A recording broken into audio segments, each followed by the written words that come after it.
विदेश में जाकर जिस तरीके से उन्होंने लगातार एक के बाद एक बयान दिया और सबसे जो महत्वपूर्ण बात है ये कहा जा रहा है कि माइनॉरिटीज को जगह नहीं मिल रही, ओबीसीज को जगह नहीं मिल रही, एससी एसटी को उनका अधिकार नहीं मिल पा रहा है। क्या आप वाकई में मानते हैं? आप कैसे देखते हैं उनके इस बयान? देखिए, राहुल गांधी जी जब से विपक्ष के नेता बने हैं उसके जो हाव भाव अभी सदन में हमने कई बार देखे, संविधान की किताब लेके आगे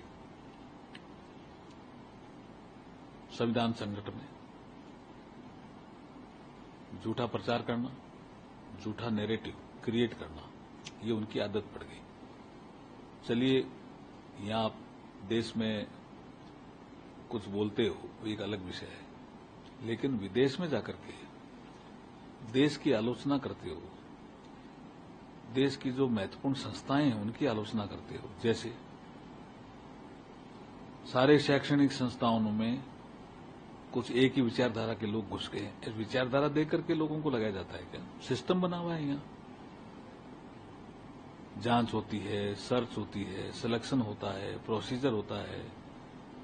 यूपीएससी जैसी संस्था को वो चैलेंज कर रहे हैं। वो कह रहे हैं चुनाव ही ठीक नहीं हुआ, तो चुनाव आयोग जैसी संस्था को वो चैलेंज कर रहे हैं।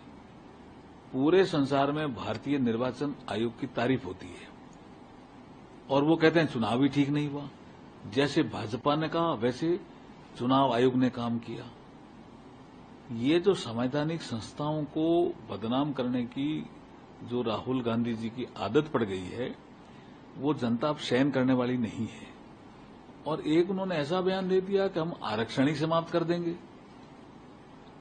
एक समय ऐसा आएगा कि हम आरक्षण ही समाप्त कर देंगे। पूरा झूठ नैरेटिव चलाया इन्होंने 2024 के चुनाव में कि बीजेपी सत्ता में आते ही आरक्षण समाप्त कर देगी। अब समझ में आ रहा है आरक्षण तो राहुल गांधी जी समाप्त करने वाले हैं। इतना झूठा नैरेटिव चलाया, दुष्प्रचार किया भारतीय जनता पार्टी के लिए, और वो संविधान की किताब लिए घूम रहे। हमने कई बार पूछा उनको, हमारे लोगों ने हाउस में भी पूछा है कि राहुल जी आप ये तो बता दो कि इसमें आर्टिकल कितने हैं, तो वो नहीं बता पाए। ये बता दो इसमें चैप्टर कितने हैं। मुझे लगता है संविधान की किताब उन्होंने खोल के ही नहीं देखी होगी। इसलिए बहुत ही दुर्भाग्यपूर्ण उनका स्टेटमेंट वहां रहा है भारत के लिए विदेश की धरती से। और हम निंदा करते हैं, कठोर शब्दों में निंदा करते हैं, और ये देश सहन करने वाला नहीं है राहुल गांधी के ऐसे बयानों से।